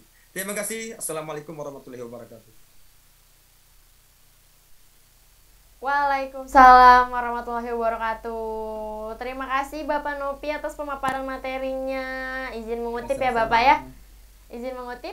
Karakteristik umum dari Gen Z ini yaitu generasi digital ya Pak ya, karena lahir pada zaman digital, kehidupan sosialnya lebih banyak dihabiskan dengan memanfaatkan dunia maya ya Pak ya. Baik. Dan untuk saat ini kebanyakan juga generasi-generasi Gen Z ini ingin mendapatkan pengakuan ya Pak ya, ingin mendapatkan validasi dan memiliki ambisi yang besar, dan juga menyukai kampanye yang kekinian ya Pak ya, tentunya yang sedang viral dan lain-lainnya ya Pak ya. Tapi terlepas dari itu, kendala yang dialami dari generasi Z ini yaitu dia terlihat tidak bisa lepas ya Pak ya dari gadgetnya, dan tidak fokus tidak fokus belajarnya, kebanyakan tidak sopan ya Pak ya, karena banyak banget komen-komenan negatif yang dilontarkan, kebanyakan memang dari anak-anak ya Pak, komen-komenan. Karena postingan ini Bu, yang kami temui dari HP anak itu postingan yang negatif itu yang terjadi saat ini. Baik, terutama untuk postingan ya Pak ya, dan secara emosinya, impulsifnya juga terhadap informasinya masih membau negatif ya Pak ya, jadinya untuk adik-adik semua itu harus kita semua nih. Iya betul, sebagai orang tua, sebagai guru harus lebih semangat lagi untuk mengingatkan kepada teman-teman semua di sini, untuk adik-adik semua dalam penggunaan ruang digital harus berhati-hati dengan landasan yang positif-positif. Betul Bapak Nopi? Ya, oke, terima kasih. Baik. Terima kasih si Bapak Nopi ya atas pemaparan materinya. Nanti kita akan berbincang-bincang kembali Pak di sesi pertanyaan. Baik. Izin mengingatkan kepada peserta kembali bahwa link absen sudah dikirimkan oleh panitia di kolom chat ya teman-teman ya, dan bisa langsung mengisi link absen yang sudah panitia sediakan di kolom chat dan akan mendapatkan sertifikat tentunya. Baik, selanjutnya selain ada dua narasumber yang keren-keren banget tadi, selanjutnya ini sudah hadir di tengah-tengah kita, yaitu ada key opinion leader kita yang gak kalah kerennya, yaitu ada Kak Fean Mardika selaku influencer. Assalamualaikum Kak Fean, selamat siang menjelang sore. Waalaikumsalam warahmatullahi wabarakatuh. Selamat siang semuanya. Apa kabar nih Mbak Dini nih? Alhamdulillah baik. Kak Fean sendiri gimana nih kabarnya? Alhamdulillah baik dan masih semangat gitu ya. Apalagi masih menunggu waktu berbuka yang tinggal beberapa jam. Jadi kayaknya ngobrol gini tuh sesuatu yang menarik dan asik sih sebenarnya ya. Tentunya nanti nggak berasa ya Kak ya, nanti tiba-tiba acara webinar selesai mendekati azan maghrib ya Kak ya, sembari ngabuburit bareng webinar ya Kak ya. Salah satu hal yang positif kan bisa dilakukan. Iya betul. Sembari menunggu kita mendapat ilmu juga ya Kak ya dari narasumber-narasumber kita. Mungkin nanti ilmu dari Kak Fean juga mengenai pengalaman-pengalaman Kak Fean nanti ya Kak ya. Ya, baik. benar. Baik Kak, kalau boleh tahu posisinya saat ini Kakak ada di mana nih Kak? Saat ini saya lagi ada di Jakarta gitu ya. Tapi boleh nggak izin aku mau menyapa dulu? Boleh Kak, buat silahkan. semua yang ada di sini. Oke. Halo, assalamualaikum warahmatullahi wabarakatuh. Selamat siang semuanya. buat teman-teman yang lagi ada di Bengkulu, wah seneng banget nih aku bisa ngobrol bareng teman-teman yang ada di Bengkulu. Terus salam hormat saya juga kepada dua narasumber kita pada siang hari ini yang luar biasa sekali pemaparan materinya. Kepada Dr. Mitiana Indasari yang ada di Surabaya. Halo Ibu, selamat siang. Kebetulan saya orang Surabaya juga. Dan saya adalah alumni di kampus tempat Ibu mengajar. Begitu. Kemudian juga kepada Bapak Nopi Herianto juga, selamat siang. Wah, materinya luar biasa sekali sih dua narasumber kita siang hari ini ya. Jadi aku tuh seneng banget hari ini bisa mendengarkan materi sambil belajar juga. Jadi nggak cuma teman-teman yang ada di sini nih yang menyimak gitu, tapi dari tadi saya menyimak, saya menulis gitu, saya menyimpulkan gitu, wah ternyata banyak juga ya hal-hal yang mungkin saya juga belum tahu nih gitu tentang generasi Z dan juga bagaimana tentang budaya digital, dan itu sangat-sangat ilmu yang berguna banget sih buat saya pribadi gitu, pastinya buat teman-teman yang ada di Bengkulu juga nih gitu Mbak Dini. Baik Kak, betul sekali. Karena kita hari ini membahas mengenai pendidikan karakteristik di generasi Z ya Kak ya, yang dimana rata-rata saat ini usia generasi Gen Z ini kalau tidak salah dari tahun 1997 sampai tahun 2000-an ya Kak ya. Dan mereka lahir dengan transformasi teknologi yang saat ini berjalan begitu pesat ya Kak Fean ya. Oke. Bener banget nih, apalagi di era zaman now banget ini ya. Kalau orang bilang nih, kalau anak-anak Gen Z bilangnya zaman now gitu ya. Jadi kita tuh harus bisa beradaptasi. Tapi untuk Gen Z sebenarnya bukan hal yang sulit ya untuk mengenal sesuatu tentang digital, karena dari kecil sudah mengenal internet gitu. Apalagi saat ini pendidikan juga sudah beradaptasi dengan kecanggihan teknologi yang ada gitu kan ya. Bagaimana bisa mencari informasi gitu ya, mengakses sosial media, kemudian memberikan komentar terhadap sesuatu hal yang ada di sosial media. Nah itu kan juga termasuk yang dijelaskan oleh Ibu Mitiana tadi ya, tentang haknya. Tapi juga kita sebagai generasi Z juga harus punya tanggung jawab nih ketika kita sudah memenuhi atau mendapatkan hak kita, bahwa segala sesuatu yang kita lakukan di dunia digital itu ada dampaknya, baik positif maupun negatif sih gitu ya. Jadi kayak misalkan kalau kita bisa mengakses internet dengan mudah, mengakses sesuatu dengan gampang gitu ya, kadang kita itu pinginnya sesuatu hal tuh yang instan gitu, jadinya hal-hal itu bisa menjadi dampak negatif. Misalkan mau mendapatkan sesuatu tinggal buka, tinggal meng-copy paste tapi tidak menyantumkan sumbernya gitu. Misalkan mencari inspirasi, sebenarnya mencari inspirasi itu adalah sesuatu hal yang diperbolehkan ya di dunia digital, tapi bukan berarti kita benar-benar meng-copycat atau mencontoh persis apa yang ada di situ gitu. Nah, itu yang harus kita belajar tanggung jawab, terutama juga apalagi tentang bagaimana kita berinteraksi nih di dunia digital gitu kan ya. Kalau kita sebagai generasi Z nih, tadi kan sempat dibahas nih bahwa generasi Z ini memiliki manajemen emosi yang masih perlu dikembangkan lagi. Nah, itu salah satu hal yang memang perlu banget nih untuk bagaimana mengkontrol diri nih, menyampaikan saran bukan makian gitu ya. Kalau misalnya di kolom komentar tuh harus benar-benar dipilih mana kata-kata yang baik berupa saran agar tidak terkesan itu sebuah makian atau hal yang bisa menyakiti orang tersebut gitu sih. Kalau kita lihat generasi Z memang generasi yang penuh dengan kalau menurut aku ada 3 hal ya, kayak instan, efektif, dan efisiensi gitu ya. Menurut aku anak-anak Gen Z itu kalau ada masalah itu pengennya cepat selesai gitu, diselesain saat ini dengan kemudahan teknologi tapinya ya. Misalkan nih, aduh ada masalah lapar gitu ya, pengen makan di rumah habis gitu, ya udah solusinya gampang gitu. Kalau misalnya lama untuk harus masak, tinggal beli lewat handphone gitu ya. Atau misalkan mau cari berita atau mau cari sesuatu sumber untuk belajar, bisa tinggal cari di Google atau bisa kita follow akun-akun berita gitu. Itu bisa dapetin rangkuman berita atau thread yang sesimpel itu gitu. Bahkan nih kalau misalnya kita mencari sesuatu atau seseorang gitu, kita misalkan pingin tahu tentang seseorang gitu, misalkan kita pingin tahu tentang narasumber kita hari ini gitu, kita bisa mencari dengan mudah di sosial medianya, lewat Google gitu, kita bisa menemukan banyak hal. Nah, justru itulah sebenarnya perkembangan teknologi itu memang memudahkan banyak hal nih. Tapi memang semua itu jadinya serba instan yang ngebuat anak-anak Gen Z ini terkadang nih kecenderungan punya sifat yang malas nih karena menggantungkan sesuatu pada hal-hal yang ada di tangan, semua di handphone gitu. Jadi tidak mau semua itu melewati proses gitu. Jadi nggak sabaran gitu. Terus jadi timbul kecemasan ketika sesuatu yang dicari atau yang diinginkan itu tidak terpenuhi. Itu sih. Ya, baik. Untuk saat ini Kak, kecemasan teman-teman lainnya mungkin saat ini ada tiket war untuk menonton boyband Korea nih Kak nih. Teman-teman semuanya di sosial media sedang cemas Kak karena dia pada nggak dapet tiket Kak. Karena sekarang kan kita pesan tiket dari ini ya Kak ya, online ya Kak ya, semua dari teknologi ya Kak ya.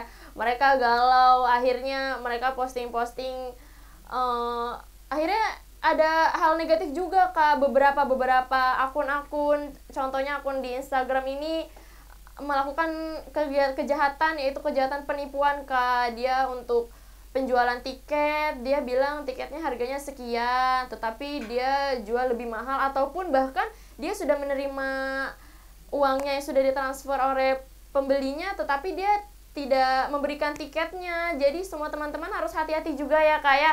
Kecemasannya bisa jadi hal-hal yang bisa, keseriusan tersebut membuat teman-teman semua menjadi, dia berpikir bahwa sekarang teknologi udah paling bisa diandalkan dari apapun ya Kak ya. Oke, kalau menanggapi hal itu nih tentang war tiket nih, kebetulan kemarin aku ngebantuin adik aku banget nih buat war tiket dan nggak dapet juga gitu ya.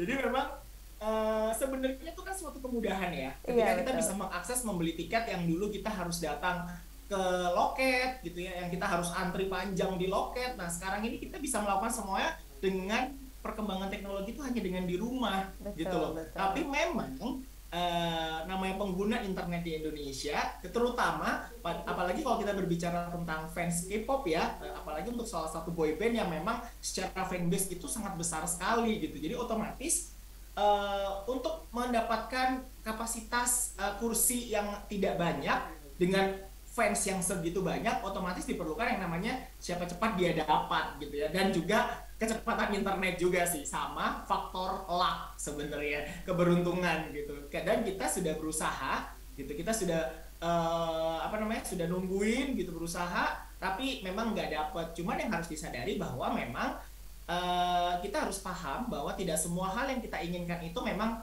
bisa kita dapatkan gitu ya. Jadi kalau seandainya sesuatu kekecewaan itu bisa diungkapkan, boleh sebenarnya dibicarakan kepada teman gitu. Tapi kalau misalnya lewat sosial media agak cukup hati-hati ya gitu. Kalau saran aku sih, menceritakan sesuatu hal yang mungkin kekecewaan dan kemarahan itu di sosial media itu bisa berdampak dengan yang namanya jejak digital gitu. Dan jejak digital tuh sangat-sangat penting banget, karena ketika kita menuliskan sesuatu di komentar, meskipun itu sudah terhapus, tapi kalau misalnya itu masih ada yang pernah sempat meng-capture atau sempat mengabadikan ya, atau disimpan gitu ya, itu tuh bisa jadi bumerang buat kita sendiri gitu. Jadi lebih baik yang tadi aku bilang, emotional manajemennya itu harus sangat baik gitu. Jadi ketika memang kita suka sama seseorang, suka sama misalkan kayak tadi boy band gitu ya, terus nggak apa-apa sih sebenarnya, pasti teman-teman Gen Z juga suka. Cuman yang pasti kita harus paham bahwa tidak semua hal kita bisa dapatkan. Jadi kalau misalnya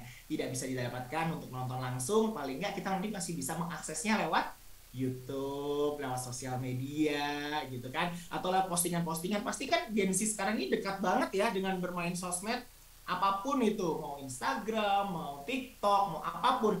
Dan biasanya setelah konser tuh akan banyak orang-orang yang nonton akan mengupload di situ. Memang kita tidak bisa merasakan vibes-nya secara langsung ketika kita nonton ya, tapi kita tetap masih bisa merasakan bagaimana artis idola kita bisa kita lihat gitu, meskipun lewat sosial media. Jadi kita harus bisa bijak menyikapinya. Baik Kak Fean, untuk bijak menggunakan sosial media itu sangat penting untuk teman-teman semua. Mumpung masih muda ya Kak Fean ya, kita isi postingan-postingan dengan positif agar nantinya setelah beranjak usia semakin dewasa memberikan dampak-dampak positif untuk diri kita sendiri ya Kak ya, dan menguntungkan orang-orang terdekat kita juga. Untuk selanjutnya nih Kak yang lagi marak ya Kak ya, karena anak-anak sekarang tuh suka lupa belajar Kak. Dia saking sibuknya nge-scrolling Kak. Scrolling itu kadang seru banget ya Kak ya, sampai kita suka lupa waktu ya Kak ya. Untuk pengalaman Kafean sendiri gimana? Oke. Bener banget nih, setuju banget. Jadi kadang memang sosial media atau dunia digital dengan akses internet yang mungkin semakin cepat ngebuat kita tuh jadi suka lupa waktu nih. Apalagi nih, menurut aku teman-teman Gen Z itu kayak punya sesuatu hal yang pemikiran bahwa kita bisa mengerjakan sesuatu itu bisa dengan multitasking gitu. Jadi kayak ya udah bisa sambil belajar, bisa sambil mengakses hal yang kita suka, menyalurkan hobi gitu. Nah, padahal sebenarnya kita harus sangat bisa membagi nih. Kapan waktunya belajar, ya akses internet, akses media sosial itu gunakan untuk belajar gitu. Nah, ketika kita memang sudah punya waktu untuk istirahat, boleh kita bermain sosial media untuk hal yang positif ya, untuk misalkan mencari sesuatu yang sesuai dengan hobi kita gitu. Nah, kalau saran aku nih, ketika kita bermain sosial media, yang bikin kita suka lupa waktu adalah ketika kita mau tidur, bahwa kita tuh punya jam dan waktu tersendiri badan kita buat istirahat. Jadi jangan bermain sosial media ketika kita mau tidur. Terkadang itu membuat kita jadinya terus bermain karena keasikan gitu ya. Terus komentar, belum lagi kalau komentarnya dibalas oleh temennya atau oleh orang lain di media sosial, jadinya akan timbul terus bermain sosial media yang membuat kita jadinya ya jadi begadang, yang akhirnya membuat dampak yang tidak baik ketika besoknya kita harus sekolah gitu ya. Jadi memang harus benar-benar, meskipun kalian itu adalah generasi Z yang multitasking gitu ya, bisa melakukan banyak hal, nggak perlu ada yang dikorbankan. Kalau menurut generasi Z itu kayak ya kenapa enggak, kalau bisa belajar sambil menyalurkan hobi, kalau bisa belajar sambil bersosial media, ya benar. Tapi ada baiknya dibagi waktunya belajar, gunakan sosial media dan juga internet untuk mengakses hal-hal yang sesuai dengan pendidikan gitu. Kalau misalnya punya waktu libur atau waktu luang, ya gunakan itu untuk hal-hal yang positif sesuai dengan apa yang kalian inginkan. Gitu.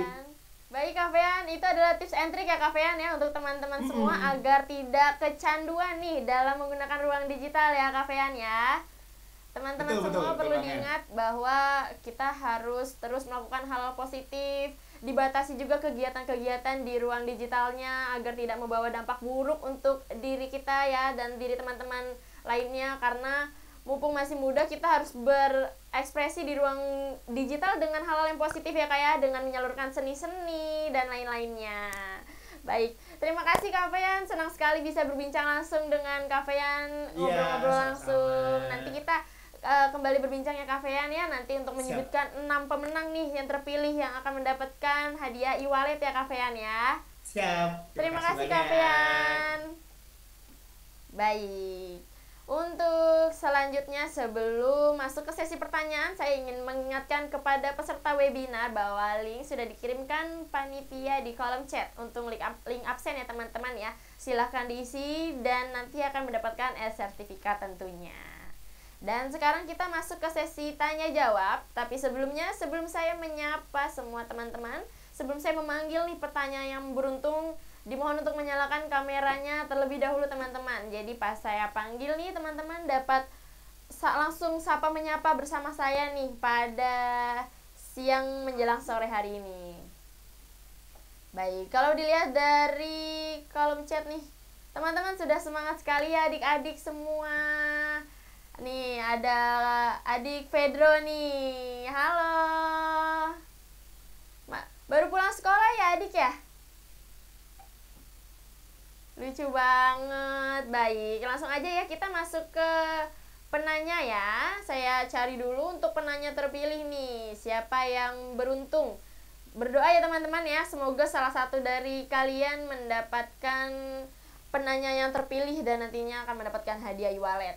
Nih, saya sudah mendapatkan untuk Kak Nuna Meta. Apakah masih bergabung bersama kami? Halo Kak, Assalamualaikum, selamat siang. Waalaikumsalam. Baik, untuk selanjutnya Kakak boleh dipaparkan pertanyaannya untuk narasumber pertama kita ya, untuk Ibu Meika ya. Baik, dipersilakan Kak untuk menyebutkan pertanyaannya. Ibu izin bertanya, bagaimana kita membangun budaya literasi yang baik untuk Indonesia, terutama untuk Gen Z? Karena di sosmed banyak anak-anak muda yang lebih suka budaya luar, dari bahasa, pakaian, dan cara bergaul. Dan menurut Ibu, bagaimana? Adakah langkah khusus untuk mengenalkan kembali budaya Indonesia yang mungkin sudah agak terlupakan? Apakah mungkin budaya Indonesia dan budaya digital dapat berkembang dengan bersama-sama demi menciptakan Indonesia yang berbudaya Pancasila? Tetapi budaya digitalnya tetap maju dan menerapkan penggunaan media sosial yang positif. Terima kasih. Pertanyaannya luar biasa. Kayak saya lagi ujian skripsi. Baik, saya bisa langsung jawab ya Kak ya. Baik, Bu Mei dipersilahkan untuk menjawab pertanyaannya. Oke, terima kasih, luar biasa. Jadi tadi mungkin sebagian saat paparan sudah saya sampaikan ya, terkait apa alasannya kita harus mengangkat Indonesia ke ruang media digital gitu. Kita orang Indonesia, kita mau Indonesia ini menjadi kuat, kita mau Indonesia ini menjadi eksis gitu ya, kita mau Indonesia ini dikenal oleh dunia gitu ya. Kemudian kalau kita sudah bicara Indonesia, maka kita di dalamnya itu kan bicara tentang budaya, bicara tentang produk-produknya Indonesia, kemudian hal-hal yang menarik dan seksi gitu ya tentang Indonesia gitu. Jadi itu seharusnya menjadi kebutuhan seluruh masyarakat Indonesia untuk memperkuat Indonesia di media digital gitu. Nah, terkait kalau style orang Indonesia ke barat-baratan gitu ya, style orang Indonesia yang ke barat-baratan, mungkin selama itu tidak menggeser etika, norma gitu ya, budaya Indonesia, di mana kita tadi sudah bicara tentang Pancasila dan juga Bhinneka Tunggal Ika, itu mungkin kita masih bisa ini ya, excuse ya, maksudnya masih bisa toleransi gitu ya. Tetapi ketika sudah mulai misal berpakaian yang terlalu minim gitu ya, kemudian diunggah di media sosial, maka yang bisa kita lakukan dari kita sendiri, pertama dari kita sendiri, kita jangan pernah seperti itu ya. Kemudian kalau melihat hal-hal seperti itu, usahakan skip, tidak memberikan komentar, tidak memberikan interaksi, tidak memberikan apa-apa gitu ya, tidak memberikan respon apapun kecuali skip. Karena semakin itu kita tonton semakin lama, maka algoritma akan membaca konten itu, dan konten itu yang akhirnya akan muncul ke akun-akun yang lain gitu. Nah, itu yang bisa kita lakukan, atau kita report kalau misalnya terlalu minim dan lain sebagainya, jatuhnya bisa ke ada itu di list report itu ada gitu. Jadi kita reportnya itu ke media sosialnya supaya bisa menjadi perhatian, entah itu menjadi perhatian di ban atau apa gitu ya, kita nggak tahu. Atau yang kedua, kita bisa klik linknya, kita copy, kemudian kita report ke pengaduan Kominfo gitu. Jadi itu hal-hal yang mungkin bisa kita lakukan di samping dari diri kita sendiri dan orang-orang terdekat kita gitu ya, kita tulari supaya tidak melakukan hal-hal yang mungkin tidak sesuai dengan kaidah dan norma orang Indonesia gitu. Terus apalagi ya tadi pertanyaannya banyak. Yang terakhir tadi apa ya? Bisakah? Oh ya, bisakah seiring sejalan gitu ya, bisakah? Sangat bisa. Karena apa? Karena dengan satu klik saja, dengan jempol kita saja, maka kita bisa menginformasikan real time apapun yang kita lihat, apapun yang kita ingin posting gitu. Jadi kalau misalkan kita sedang melihat seperti kemarin sebelum nyepi gitu ya, banyak ogok-ogok, kemudian kita memvideokannya, itu kan real time gitu. Jadi kita bisa live gitu kan ya. Nah, itu jadi sangat mungkin budaya Indonesia ini semakin maju dengan adanya media digital. Saya rasa begitu. Mudah-mudahan bisa menjawab. Menjawab dari pertanyaannya. Baik, terima kasih Kak Nuna Meta atas pertanyaannya dan terima kasih juga kepada Ibu Mei atas pertanyaannya. Nanti kita lanjut lagi ya Bu ya ke pertanyaan ketiga ya Bu ya. Iya. Terima kasih.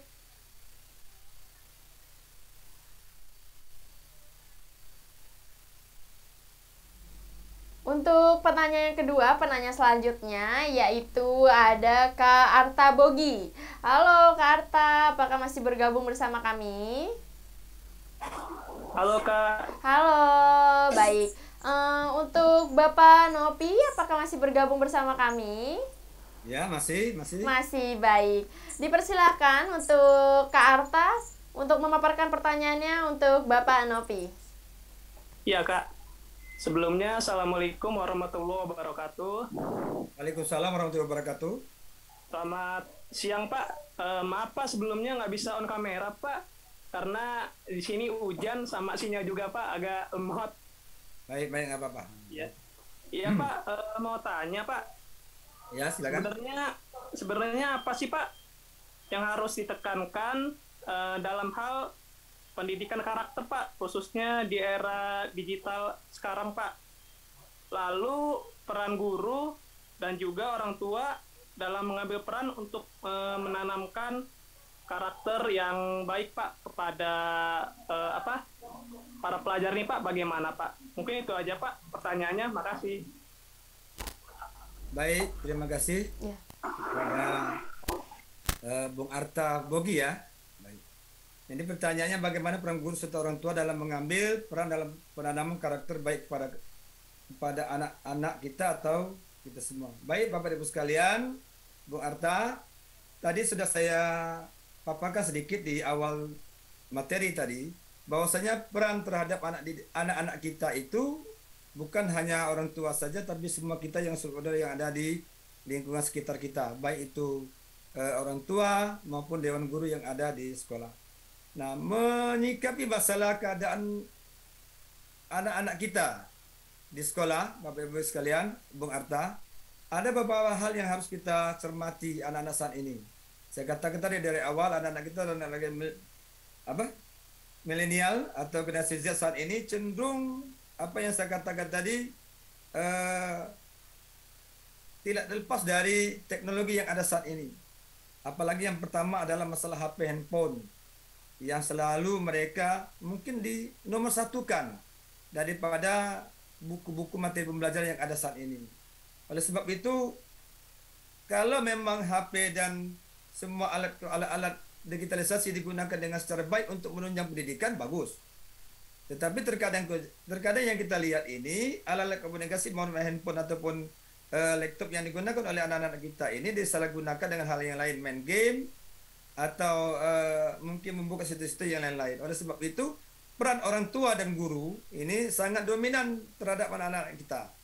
Mari kita bangun karakter anak-anak kita dari sedini mungkin. Saya katakan tadi bukan hanya anak SMP, SD, dan SMA, tapi anak umur 3 tahun sudah pandai untuk bermain gadget atau bermain handphone, membuka YouTube dan lain-lain. Nah, dalam peran kami sebagai guru, kami di sekolah dalam mengambil peran dalam penanaman karakter ini, kami memberikan karakter yang dikatakan dengan Ibu ini tidak ada 5 sila Pancasila tadi. Mencenderungkan kepada anak-anak kita untuk berperan yang lebih baik. Sila pertama tadi yaitu Tuan Yang Maha membimbing anak-anak kita untuk mengetahui bagaimana cara bersosial media yang baik yang tidak menyinggung perasaan orang lain. Oleh sebab itu, karakter dari kita bina karakternya dulu. Bagaimana anak-anak ini supaya kita bersosial media yang baik, menanamkan budaya yang baik terhadap anak yang dikatakan dengan pembicaraan yang terdahulu tadi, budaya-budaya yang saat ini yang luar biasa masuk ke daerah ke dunia maya. Oleh sebab itu, pintar-pintar kita, anak-anak kita terhadap orang tua mendampingi anak-anak kita dalam bermedia sosial. Baik itu media sosial baik secara HP, handphone maupun di televisi. Kita mendampingi anak-anak kita, mana kita meyakinkan atau kita menerangkan kepada anak didik kita, wah itu peran-peran yang kurang baik, dan ini peran-peran yang baik terhadap yang harus kita kembangkan di dalam masyarakat. Jadi memang peran orang tua itu cukup dominan. Orang tua itu sangat dominan karena anak-anak kita ini 70% itu adalah di dalam lingkup orang tua, di bawah pengawasan orang tua. Sedangkan sisanya itu di masyarakat dan di sekolah. Karena di sekolah ini saya katakan dari tadi itu 7 sampai 8 jam dari pengawasan Bapak Ibu guru. Oleh sebab itu kami mengajak kepada seluruh orang tua siswa, orang tua kita semua, mari kita menanam karakter yang baik terhadap anak-anak kita, mencontohkan yang terbaik pada anak-anak kita. Jangan kita mencontohkan hal yang kurang baik. Apa yang terjadi dengan anak kita, mari kita bimbing dengan baik supaya kedepannya anak-anak kita, generasi penerus bangsa kita ini tidak akan mengecewakan orang tua dan semua yang kita inginkan dalam negara dan bersatu bernegara ini. Saya rasa itu Bang Arta, Pak Bogi, mungkin dapat menjawab pertanyaan beliau atau apalagi yang kira-kira yang ditanyakan, kami persilakan. Terima kasih. Baik, terima kasih Bapak Nopi atas tanggapannya. Untuk Kak Arta menjawab pertanyaannya dari Bapak Nopi. Iya, baik. Terima kasih Kak Arta. Menjawab, Kak. Makasih, Kak. Terima kasih banyak Kak Arta atas pertanyaannya, dan terima kasih kepada Bapak Nopi atas pertanyaannya ya, jawabannya ya Pak ya. Izin melanjutkan untuk penanya yang ketiga ya. Ada Kak Koni Lorin. Halo Kak Koni Lorin.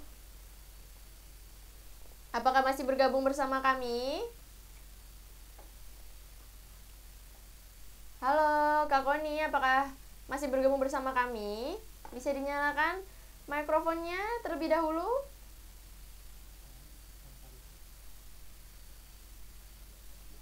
Halo Kak Koni. Baik, bisa dinyalakan mikrofonnya terlebih dahulu Kak, agar dapat bertanya langsung kepada kedua narasumber kita, ada Ibu Mei dan Bapak Nopi.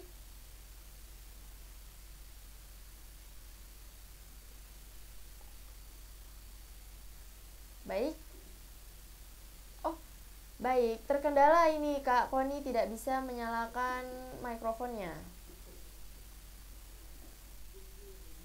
Baik. Halo. Apakah masih terkendala Kak Koni?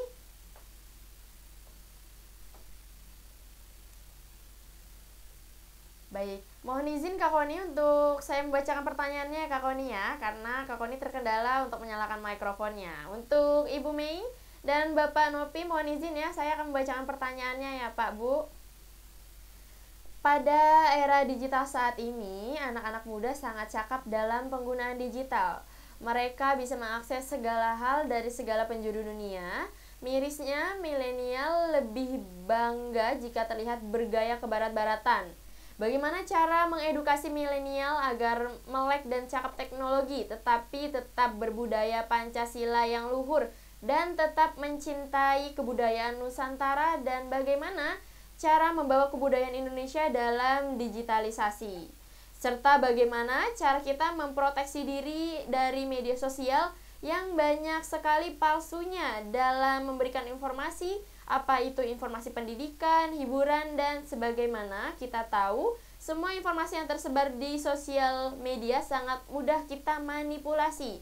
Kita palsukan kebenarannya demi konten atau demi rating dari pemilik media sosial tersebut. Berikut Ibu Mei dan Bapak Nopi pertanyaannya. Untuk Ibu Mei, dipersilakan untuk menanggapi pertanyaannya terlebih dahulu. Baik, terima kasih.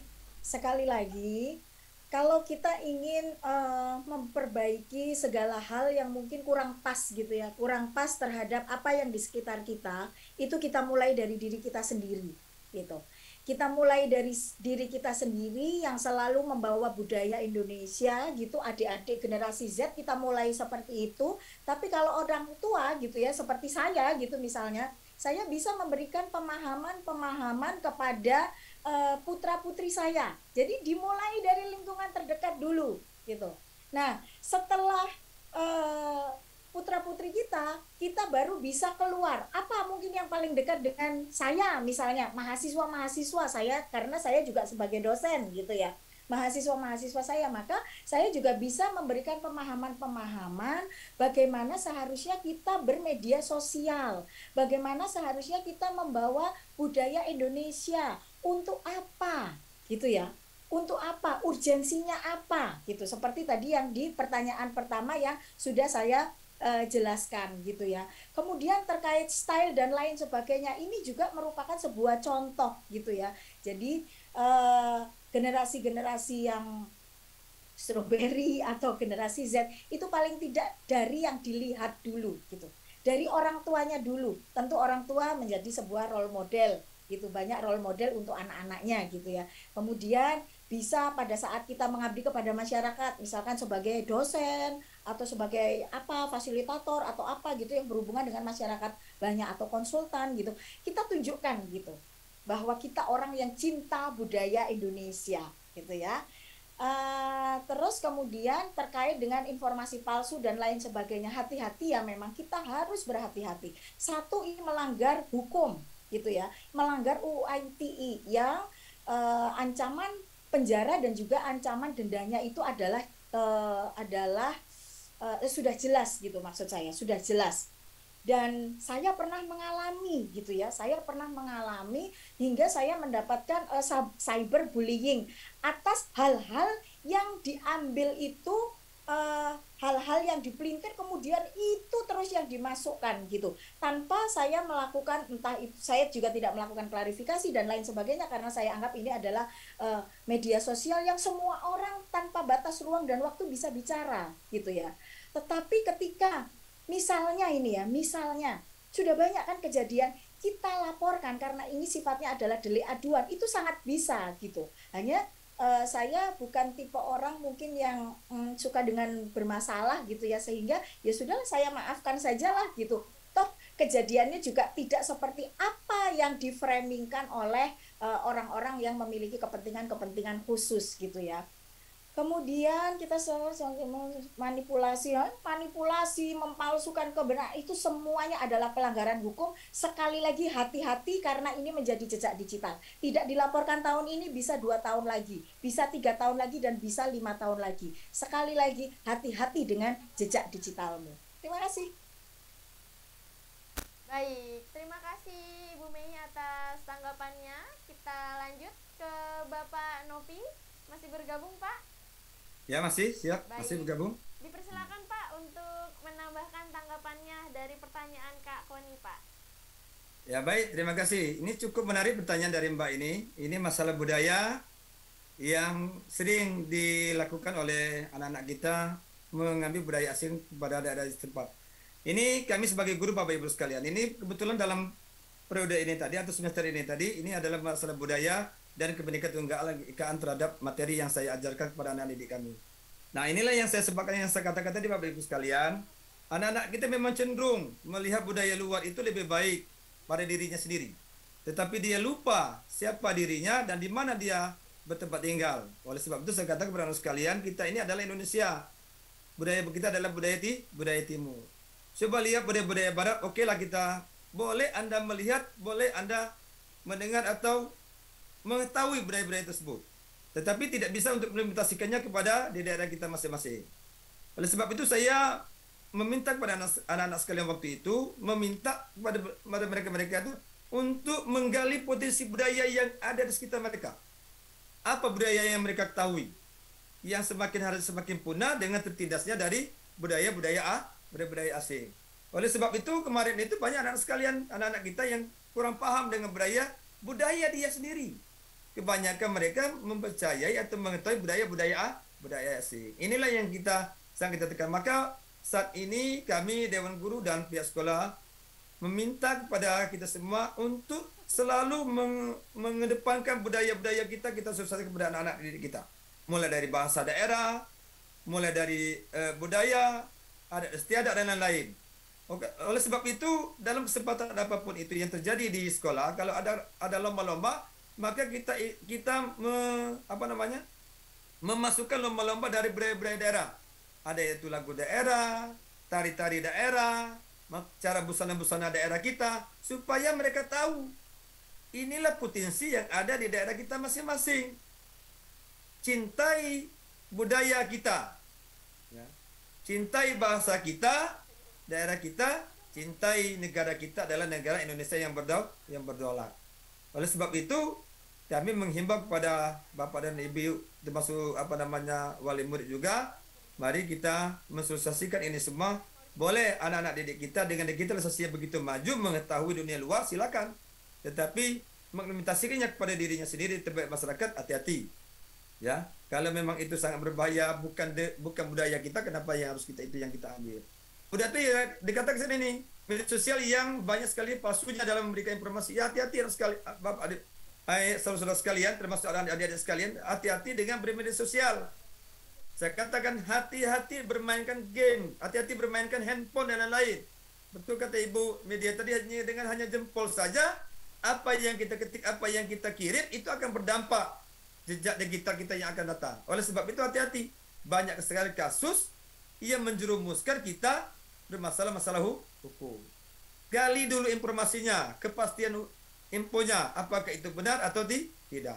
Apa itu maksud pendidikan? Pendidikan banyak sana-sana ini. Oleh sebab itu, dunia-dunia pendidikan ini sering tercemar dengan hal-hal yang tidak-tidak yang dilakukan oleh tanda kutip anak didik yang kurang mendapatkan perhatian dari orang tua maupun yang lainnya. Oleh sebab itu, masalah hiburan dan sebagainya, dan kita tahu semua informasi yang tersebar di media sosial ini sangat mudah kita manipulasikan pasti. Oleh sebab itu, apa yang kita lihat, apa yang kita dengar, apa yang kita rasakan terhadap di media sosial ini, hati-hati dalam kita untuk memberikan informasi terhadap anak didik kita dan termasuk dengan anak cucu kita. Ya, kita masuk ke kebenarannya demi konten atau demi renting. Ini hati-hati. Ini banyak anak-anak digital tadi, zaman-zaman digitalisasi ini atau gadget ini, dengan begitu menginginkan renting konten yang mereka buat, mereka membuat hal-hal yang tidak diinginkan. Ini yang terjadi. Banyak sekali yang berita-berita yang hal-hal yang negatif dilakukan demi untuk konten dan renting dari si pemilik media sosial. Jadi tugas ini berat memang, tetapi dengan digitalisasi yang begitu berkembang ini, tapi mari kita bersama-sama, yang dikatakan dengan narasumber yang tadinya, bahwa maksudnya kita mulai dari ruang lingkup keluarga dulu. Ya, ruang lingkup keluarga kita masing-masing dulu, baru kita bisa mengawasi anak-anak kita yang ada di luar rumah kita, atau saudara-saudara kita, atau anak didik kita yang ada di tempat kita masing-masing. Saya rasa itu, mohon maaf, mungkin Anda kurang puas. Saya rasa terima kasih. Assalamualaikum warahmatullahi wabarakatuh. Waalaikumsalam warahmatullahi wabarakatuh. Terima kasih tanggapannya Bapak Nopi. Semoga menjawab pertanyaannya dari Kak Koni ya Kak ya. Dan semua tanggapan dari Bapak Ibu semoga bisa bermanfaat untuk teman-teman semua yang mengikuti webinar siang hingga sore hari ini. Dan untuk teman-teman semua terima kasih ya karena telah memberikan pertanyaan-pertanyaan yang luar biasa. Dan terima kasih juga untuk Ibu Mei dan Bapak Nopi atas tanggapannya yang luar biasa. Baik, terima kasih ya semuanya ya teman-teman. Dan sudah 3 orang penanya nih sudah terpilih dan langsung menanya kepada para narasumber kita. Selamat tentunya. Selain bisa dijawab langsung oleh para narasumber kita dan juga mendapatkan imani tentunya. Tapi tenang, untuk teman-teman masih ada 7 penanya terpilih lagi nantinya yang akan diumumkan di akhir sesi, yang akan saya umumkan bersama Key Opinion Leader kita. Dan selanjutnya kepada seluruh peserta webinar, saya ingin izin mengingatkan kembali untuk link absen sudah dikirimkan di kolom chat kepada panitia ya teman-teman ya. Jadi bagi para peserta yang bertanya mengenai link absen sudah dikirimkan oleh panitia kita. Untuk selanjutnya ya teman-teman, jangan lupa untuk mendownload e-sertifikatnya juga ya. Dan mengulas kembali ya untuk karakteristik dari Gen Z ini, yaitu generasi digital yang dimana kehidupan sosialnya lebih banyak dihabiskan di dunia maya ya teman-teman ya. Tapi terlepas dari itu, kita harus membatasi semua kegiatan-kegiatan di ruang digital karena nantinya akan menjadikan personal branding kita menjadikan personal yang positif apabila kita memposting hal-hal positif, berkomentar dengan hal-hal positif. Baik. Tapi sebelum menyebutkan 7 pemenang, izinkan terlebih dahulu untuk para peserta. Dinyalakan kameranya terlebih dahulu, dan nantinya untuk tampilan peserta yang terpilih nih ada 7 orang, sudah tampil wajah-wajahnya nih. Baik, untuk selanjutnya ada KOL kita ini ada Kafean. Kafean, apakah masih bergabung bersama kami? Iya, masih. Baik, Kak. Di sini sudah ada 7 pemenang terpilih nih, Kak, nih, yang mendapatkan e-wallet. Selamat tentunya. Semoga hadiahnya bermanfaat ya teman-teman semua ya. Baik, dimohon Kak Pean untuk disebutkan langsung Kak teman-teman yang sudah ada ditampilkan di layar kita. Oke, selamat buat 7 orang yang sudah bertanya juga ya. Ada Trisha Widyatama, ada Hasifa Amalia, yang ketiga ada M. Anggi Saputra, yang keempat ada Ayu Margareta, yang kelima ada Vida Rizky, yang keenam ada Lingga Wijaya, dan yang ketujuh ada Hafiz Hakim. Wah, selamat dan terima kasih sudah memberikan pertanyaan yang luar biasa buat siang hari ini ya. Selamat tentunya untuk para peserta yang telah memenangkan voucher e-wallet. Dan untuk pemenang menyalakan kameranya terlebih dahulu karena kita akan mengabadikan dalam bentuk foto ya teman-teman ya. Baik, mungkin kita bisa membentuk gaya L ya Kafean ya, karena menandakan kalau ini literasi digital. Hitungan ketiga ya teman-teman ya. 1, 2, 3. Baik, terima kasih teman-teman. Terima kasih juga Kafean telah mengikuti acara webinar hari ini hingga akhir, telah menemani saya juga. Sekiranya yang belum beruntung tidak apa-apa, karena webinarnya akan terus berlanjut dan menyajikan narasumber-narasumber yang keren-keren dan hebat-hebat nantinya. Dan tak terasa kita sudah berada di penghujung acara ya teman-teman ya. Berakhir sudah webinar kita hari ini. Dan semoga apa yang tadi sudah dibahas, materi yang sudah disampaikan kita dapat diaplikasikan di kehidupan kita sehari-hari. Sebelum menutup webinar hari ini, mari kita berdoa menurut agama dan kepercayaan masing-masing. Berdoa dipersilahkan. Berdoa selesai. Terima kasih sekali lagi kepada para narasumber, Ibu Mei, Bapak Nopi, KOL kita, Kak Fean, dan para peserta yang sudah bertanya, para peserta yang sudah hadir di webinar pada hari ini. Saya Dini Brilianti selaku moderator pamit undur diri. Kurang lebihnya mohon maaf. Wassalamualaikum warahmatullahi wabarakatuh. Salam literasi Indonesia makin cakap digital.